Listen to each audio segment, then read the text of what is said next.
Hello friends, मैं सौरभ शुक्ला आपके अपने YouTube channel all in one पे स्वागत करता हूं। तो फ्रेंड्स, हमने प्रीवियस वीडियो में Indian history, introduction of Indian history पढ़े थे। आज हम इंडियन हिस्ट्री का पार्ट 2 पढ़ेंगे, जिसमें हम देखेंगे कि एंशिएंट इंडिया में क्या क्या आपके सिलेबस में टॉपिक आता है। तो इंडियन हिस्ट्री जो है आपका, हमने बताया था ये 3 पार्ट्स में डिवाइड है: एंशिएंट, मेडिवल और मॉडर्न। तो जो आपका एंशिएंट इंडिया है वो एक अननोन पीरियड से स्टार्ट होता है, अननोन पीरियड से। जो मेडिवल है वो आपका 600 एडी से स्टार्ट होता है, और जो मॉडर्न है वो 1600 एडी से स्टार्ट होता है। तो आपका जो एंशिएंट है वो उस टाइम पे आपका केवल और हिंदू शासन काल ही चलता था, हिंदू। मेडिवल में आपके मुस्लिम शासन काल चले, और मॉडर्न में आपके आते हैं यूरोपियंस। हम बेसिक से स्टार्ट करते हुए एंशिएंट इंडिया पहले स्टार्ट करेंगे, फिर मेडिवल में पहुंचेंगे, फिर मॉडर्न में पहुंचेंगे। तो चलिए सबसे पहले एंशिएंट इंडिया स्टार्ट करते हैं। चलिए, तो friend, history of ancient India, history of ancient India. सबसे पहले हम लोग इसमें जो आपका इंडिया जो है नाम है, भारत जो नाम, वो कैसे आया, उस पहले उसका नॉमेनक्लेचर देखेंगे कि कैसे आपका भारत नाम इंडिया नाम पड़ा। तो जो आपका जो सबसे पहला जो आपका जो भारत नाम है वो जो पड़ता है आपके एपिक या फिर पुराण से। उस टाइम पे एक राजा रहा करते थे जिसका नाम था भरत। उनके नाम पे ही आपका जो है इंडिया, भारत नाम पड़ा। भरत के नाम पे ही आपका जो है भारत नाम पड़ा। तो अगर सवाल क्वेश्चन पूछेगा कि जो आपका जो भारत नाम भारत जो है वो कैसे आपका आया, तो जो पुराणों से आया है, महाकाव्य, एपिक्स या महाकाव्यों से आपका जो नॉमेनक्लेचर जो भारत नाम है वो आया है। अब जो दूसरा जो आपका नाम होता है इंडिया जो है वो आपका ग्रीक वर्ड, ग्रीक यूनानियों ने दिया था इंडिया। तो जो यूनानियों ने आपको जो हम लोग का जो इंडिया बोलते हैं वो यूनानियों ने दिया था, ग्रीक ने दिया था। थर्ड जो आपका जो आता है आपका हिंदुस्तान, वो मुस्लिम हिस्टोरियन ने दिया था आपका हिंदुस्तान।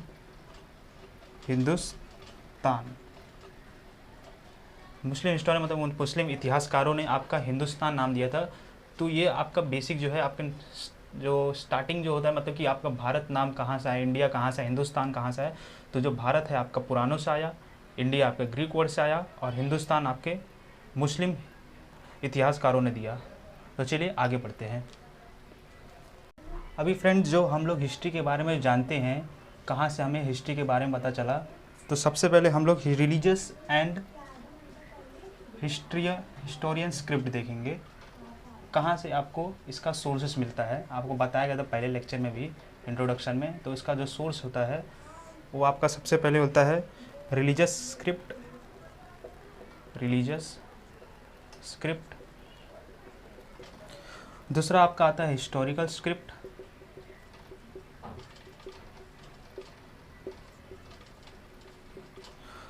तीसरा आपका आता है research for foreign traveller, research of foreign traveller. और चौथा जो है आपका आता है आर्कियोलॉजिकल एविडेंस।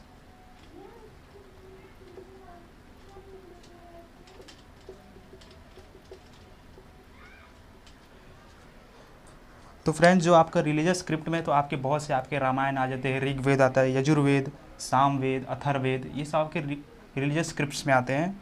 ऋग्वेद।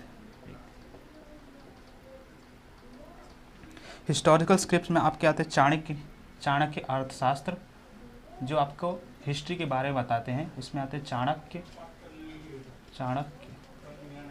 अर्थशास्त्र।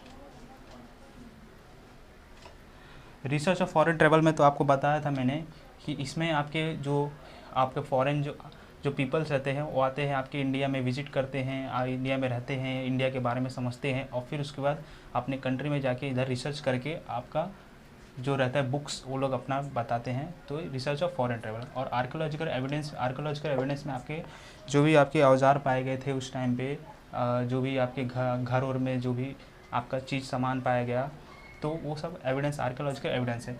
तो रिलीजियस एंड हिस्टोरियन स्क्रिप्ट्स में बस इतना ही। अब चलिए आगे देखते हैं। Religious and historicals books.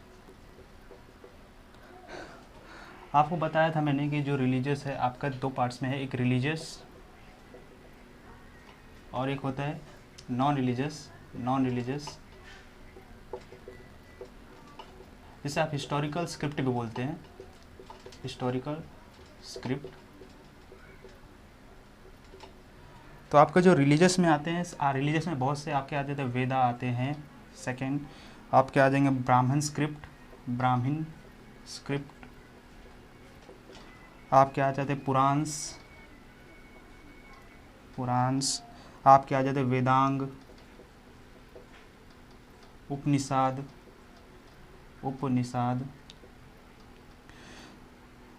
आपका आते आर्यंक, जैनिज्म, और एक होता है बुद्धिज्म।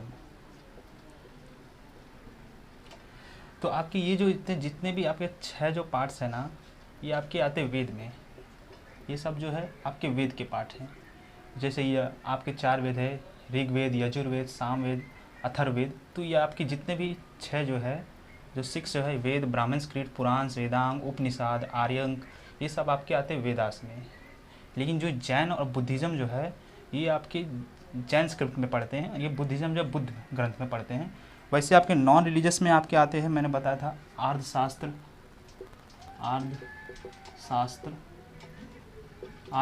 आते हैं, आपके आते हैं महाभाष्य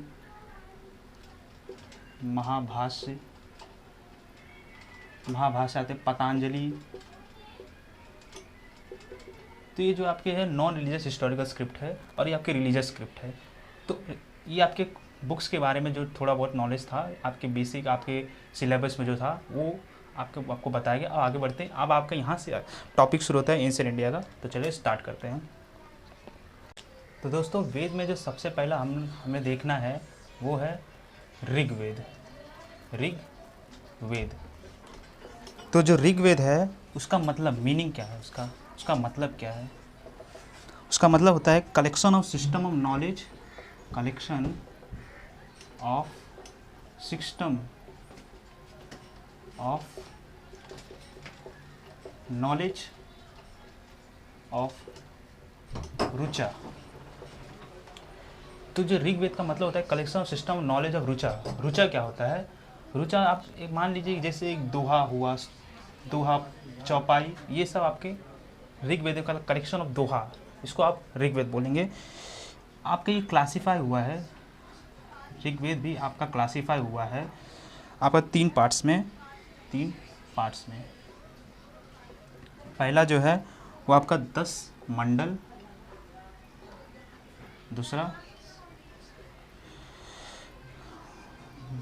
1028 आपका शुक्रस, 1028 शुक्रस में आपका क्लासीफाई। और तीसरा जो है वो आपका 10,462 रुचा में आपका जो ऋग्वेद है वो क्लासीफाई हुआ है।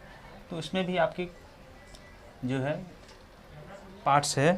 तो जो आपके जो है इसमें से जो सबसे ज़्यादा दोहा जो है वो आपके इंद्र भगवान के ऊपर लिखा गया है, इंद्र भगवान के ऊपर 250। फिर अग्नि जो कि 200 है। तो जो इससे हमें ये पता चलता है कि जो ऋग्वेद के टाइम के जो लोग थे वो ज़्यादातर आपका इंद्र भगवान का पूजा करते थे और अग्नि भगवान का। इस दोहे को जो इस ऋग्वेद को पढ़ने वाले जो लोग होते हैं, जो इसे पढ़ते हैं, सेज रिटन रीडिंग, उसे हम होत्रु कहते हैं। होत्रु जो ऋग्वेद को पढ़ने वाले होते हैं उसे हम होत्रु कहते हैं।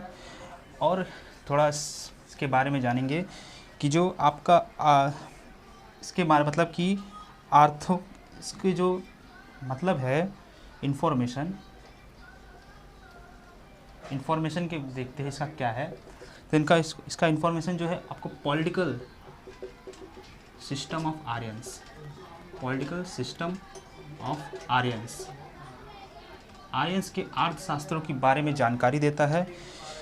इसके जो तीसरे मंडल में थर्ड मंडल कंपोस्ट बाय विश्वामित्र। जो आपका जो थर्ड मंडल है वो विश्वामित्र ने लिखा था और इस थर्ड मंडल में आपके गायत्री मंत्र के बारे में लिखा गया है।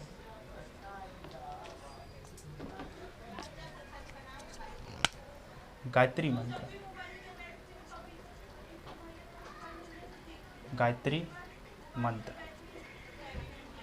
जो गायत्री मंत्र है वो किसे आप अपना समर्पित करते हैं? तो जो सूर्यदेव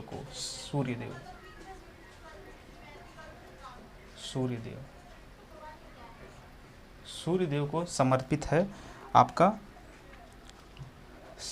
गायत्री मंत्र। अब आगे बढ़ते हैं और ऋग्वेद के बारे में देखते हैं।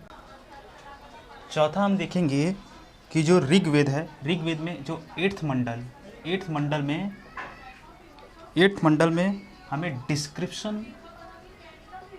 Description of hand written hymns के बारे में लिखा है। ह्यूम्स आपका वही आप रुचवर से बोल लीजिए जिसमें आपका चौपाई दिया गया है। रुचवर चौपाई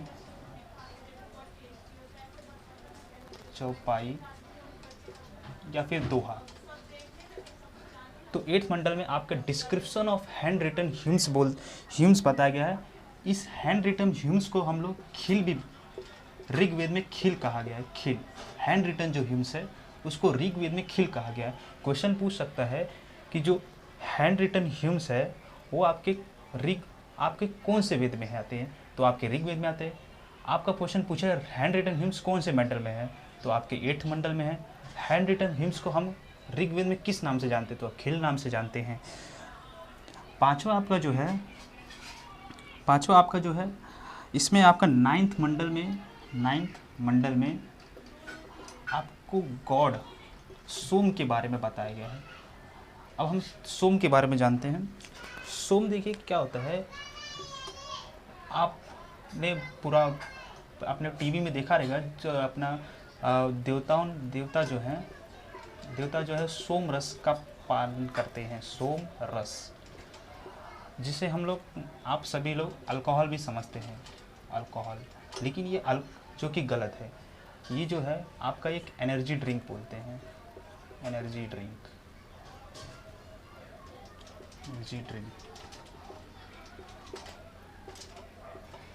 ठीक है।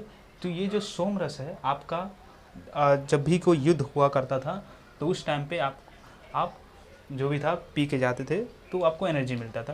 तो वही 9th मंडल में आपके गॉड सोम जो सोम रस के बारे में बताया गया है। आपका जो 10वां मंडल है 10th मंडल, उसमें आपको 4 वर्णास दिया है। 4 वर्णास जिसमें आपके आ जाते ब्राह्मण, क्षत्रिय,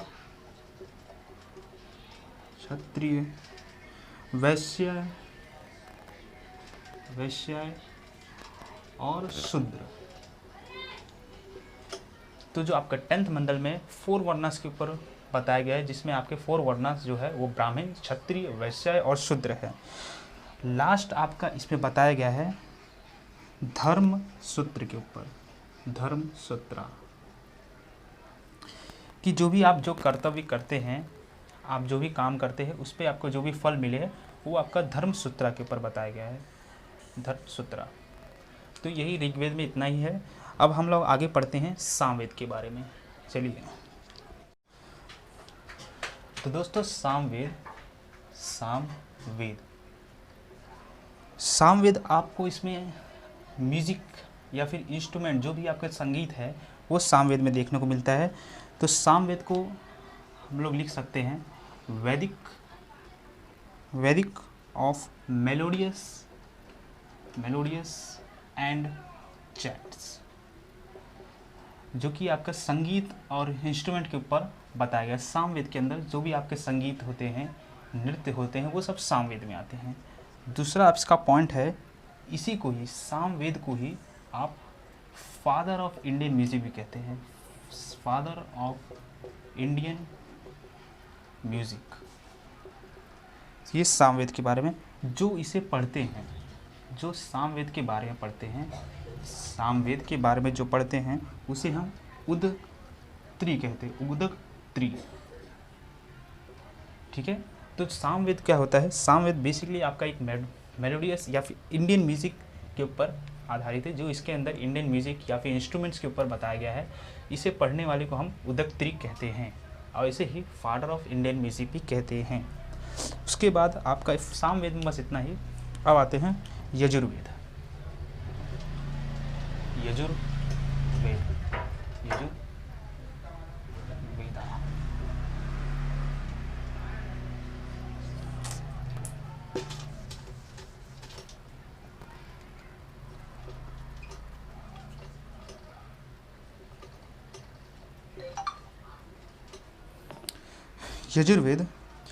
यजुर्वेद में आपका बेसिकली क्या होता है, जो भी आपके जो यज्ञ में आपके जो रिचुअल्स होते हैं, मतलब यज्ञ का जो भी पालन कैसे करने का यज्ञ हुआ, या फिर शादी वादी में जो भी आपका जो जितना भी आपके रिचुअल्स जो भी मतलब आपके जो कर्म कांड जो भी है वो आपके यजुर्वेद में आते हैं।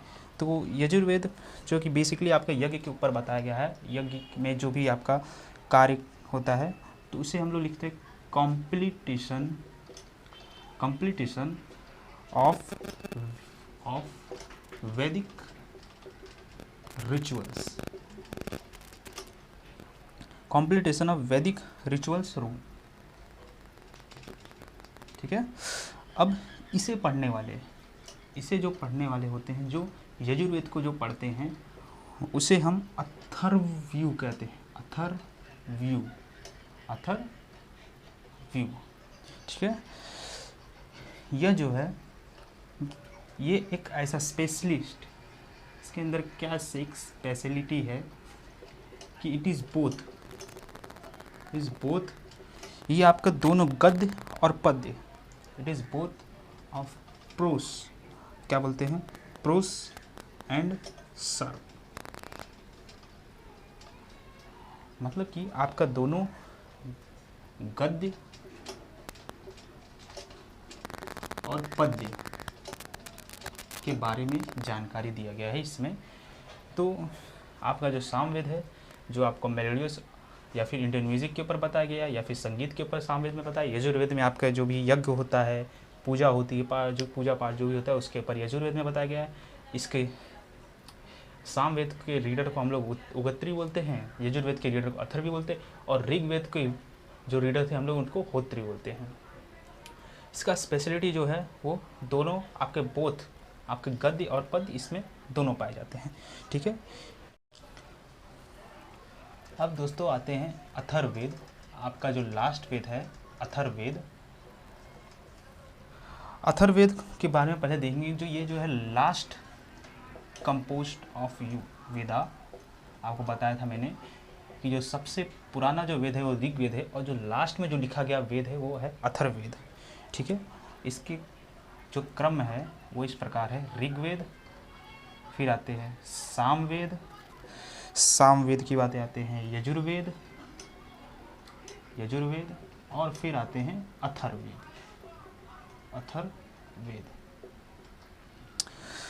अथर्ववेद को पढ़ने वाले ऑथर या फिर रीडर बोल सकते हैं यहाँ, रीडर। अथर्ववेद को जो पढ़ने वाले होते हैं हम लोग उनको बोलते हैं ऋषि। वैसे सॉरी, पढ़ने वाले नहीं, आप इसको बोल सकते हैं जो अथर्ववेद को जो लिखा गया। अथर्ववेद को किसने लिखा? तो थे आर्थ ऋषि। अथर्ववेद को लिखा गया है आर्थ ऋषि द्वारा। अर्थ था ऋषि। अब इसके अंदर क्या आपको बताया गया है, इन्फॉर्मेशन क्या दिया गया है इसके अंदर। अथर्ववेद में आपको बताया गया है कि जो भी आपका डिजीज प्रिवेंटेशन डिजीज प्रिवेंटेशन का मतलब होता है रोग निवारण, जो कि आप रोग निवारण के बारे में इसमें बताया गया है कैसे आपका रोग निवारण होगा। दूसरा आपको तंत्र मंत्र के बारे में बताया गया है, तंत्र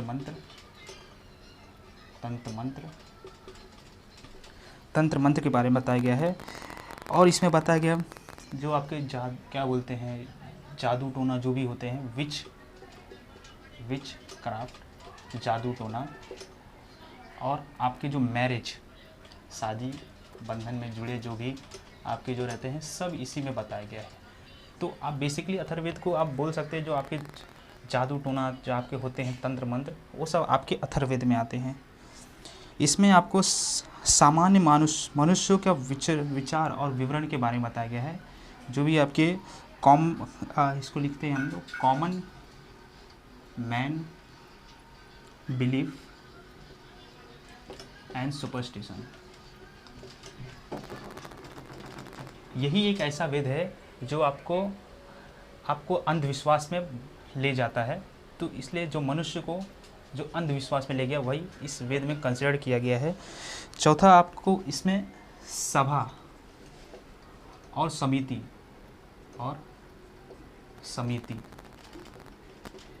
जो राज्य में जो भी आपके जो उस टाइम पे जो राजा हुआ करते थे सभी उस टाइम पे सभा और समिति, सभा जो आपके आयोजित होता था, समिति होता था, तो वो किसकी पुत्री थी, ये दोनों थी एक देवता की पुत्री प्रजापति की पुत्री थी सभा और समिति, जो आज आगे बढ़ के हम लोग जज जो भी आपके कोर्ट्स में होते हैं, सभा होते हैं, समिति होती है, वो बताते हैं। तो ये भी आपके अथर्ववेद में आया गया है।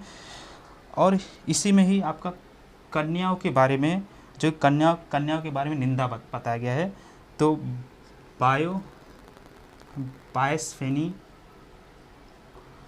Of birth of girls. बायस्फेनी मतलब निंदा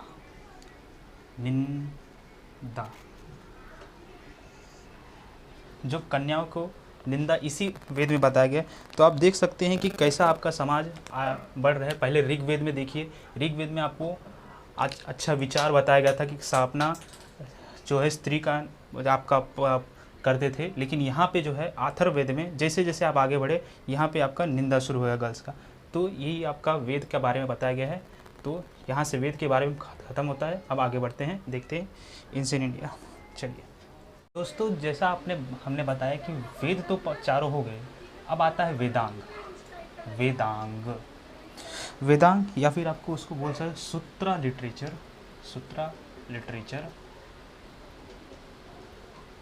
अब हम पहले वेदांग समझेंगे, वेदांग होता क्या है।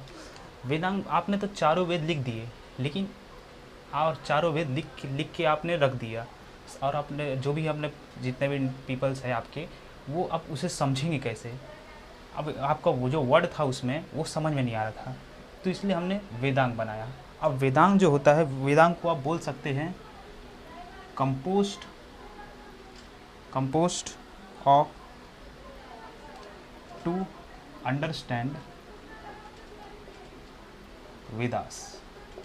ठीक है, तो जो वेदांग है वो वेद के बारे में समझने के लिए बनाया गया है वेदांग। ठीक है, तो सवाल क्वेश्चन पूछेगा वेदांग क्या है, तो वेदांग जो होता है तो compose to understand Vedas. Vedang 6 types के हैं, 6 टाइप्स के आपके वेदांग हैं। पहला आता है प्रोनाउंस्ड, पहला आपका आता है प्रोनाउंस्ड।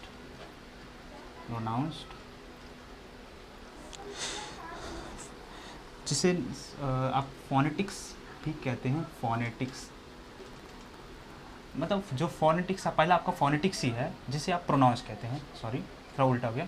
तो जो पहला जो है फोनेटिक्स है जिसे आप प्रोनाउंस, आप कैसे बोलेंगे उसे, उच्चारण जो भी होता है। फिर आपका आता है रिचुअल।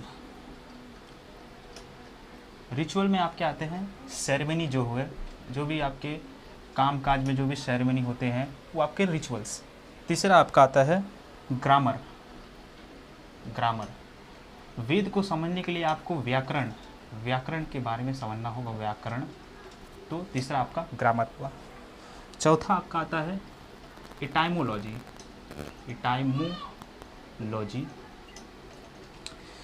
इटाइमोलॉजी जो है ओरिजिन ऑफ वर्ड भी बोलते हैं इसे आप। इटाइमोलॉजी मतलब ओरिजिन ऑफ वर्ड्स, जो वर्ड्स कहाँ से आया, तो आपका इटाइमोलॉजी। पांचवा है आपका मैट्रिक्स। और लास्ट आपका आता है एस्ट्रोलॉजी।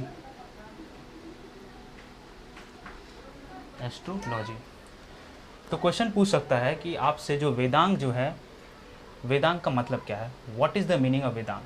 तो कंपोज टू अंडरस्टैंड वेदास।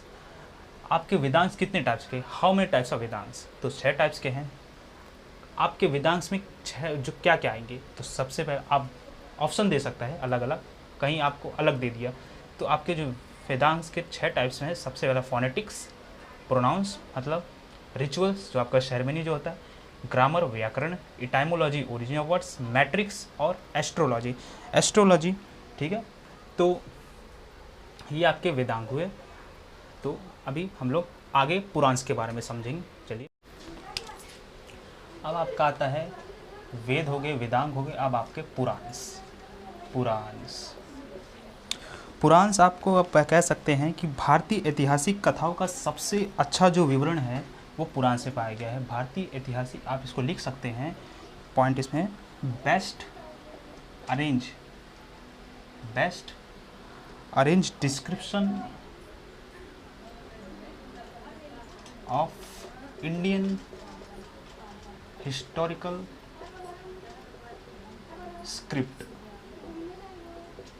तो जो भी आपके भारतीय इतिहास कथाओं का सबसे अच्छा जो विवरण दिया है वो पुराण में दिया गया है। पुराण के जो कंपोज़र, जो इन्हें लिखा गया है, पुराण को किसने लिखा, पुराण को लिखा है लोमहर्ष और उनके पुत्र उघरसर ने। लोमहर्षर एंड हिज सन उघारसरा। तीसरा आपका पॉइंट है मोस्ट ऑफ द जो भी आपके पुराण्स है वो संस्कृत लैंग्वेज में है। Most of the Puranas written in Sanskrit. Most of the Puranas is written in Sanskrit. ठीक है, इनको जो पढ़ते हैं, जो पुराण्स को पढ़ते हैं, उन्हें हम क्या कहते हैं, पुजारी।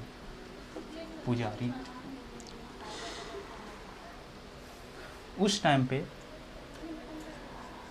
केवल ब्राह्मण और क्षत्रिय ही पुराण पढ़ सकते थे, लिख सकते थे। वुमेन्स और जो शूद्र हैं, womens and Shudra are not allow to read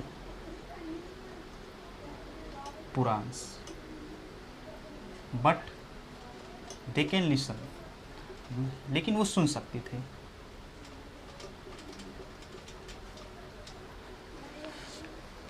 आपके जो पुराण जो है, अभी यहाँ पे तो बोर्ड ख़त्म हो गया है, आगे हमें और पुराण के बारे में देखिए। तो सबसे पहले देख लेते हैं जो पुराण के जो कंपोजर लोमहर्षर और उनके पुत्र उघासर हैं। मोस्ट ऑफ द पुराण आपके संस्कृत लैंग्वेज में, इनके रीडर को पुजारी बोलते थे। केवल ह्यूमन ब्राह्मण और क्षत्रिय ही आपके पुराण पढ़ सकते थे, लिख सकते थे। लेकिन ह्यूमन्स और शूद्र उस टाइम पे आपके पुराण नहीं पढ़ सकते थे, केवल उसे सुन सकते थे। ठीक है, तो आगे बढ़ते हैं और पुराण के बारे में देखते हैं क्या है। पुराणों में पुराण का जो आपका छठा जो पार्ट, छठा नंबर, उसमें जो नंबर्स मतलब संख्या जो है पुराण की वो है 18। जैसे कि वेद में आपके कितने हैं, 4। वेदांग में आपके कितने वेदांग है, 6 वेदांग है। वैसे ही पुराण आपके कितने हैं, 18 पुराण है। कुछ मेजर पुराण के बारे में हम बात करेंगे। मेजर पुराण में सबसे पहले आपके आता है मत्स्य पुराण। मत्स्य पुराण। ये आपका सबसे ओल्डेस्ट प्राचीन पुराण है, ओल्डेस्ट पुराण है, जो कि आंध्र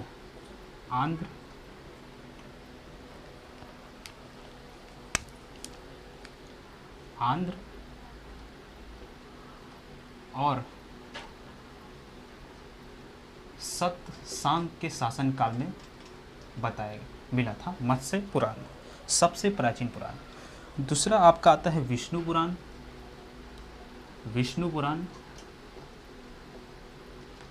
जो कि आपको मौर्य वंश के टाइम पे मिला था, मौर्य वंश। तीसरा आपका आता है वायु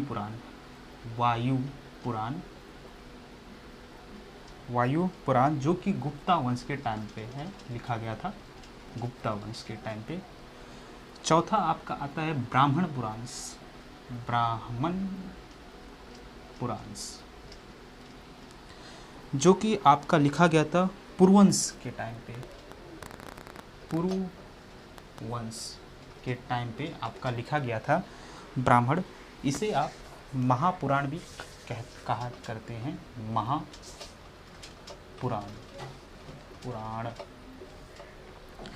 पांचवा आपका आता है भागवत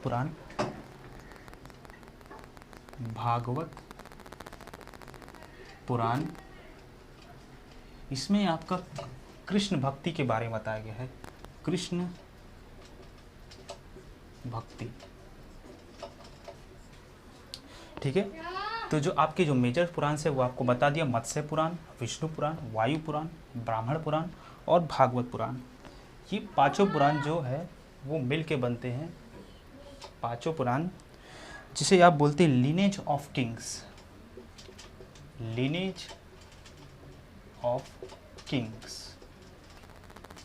अब लीनेज ऑफ किंग्स का मतलब क्या होता है कि आप हिंदी में बोल सकते हैं राजाओं की वंशवाली का मतलब कि जो राजा के उसके पुत्र के बारे में सब इसमें बताया गया है। कि मतलब पुराण में आपको सिर्फ आपको हिस्ट्री के बारे में ही नहीं, आपको राजाओं के राजा लीनेज ऑफ किंग्स के बारे में भी बताया गया है। तो यहाँ पे आपका पुराण ख़त्म होता है। अब नेक्स्ट लेक्चर में हम लोग कवर करेंगे ब्राह्मण स्क्रिप्ट, जो भी आपका आगे आएगा एंशिएंट इंडिया में। तो चलिए, थैंक यू। और अगर आपको सेशन अच्छा लगे तो आप इसे लाइक करें, शेयर करें और सब्सक्राइब करें। चलिए, थैंक यू।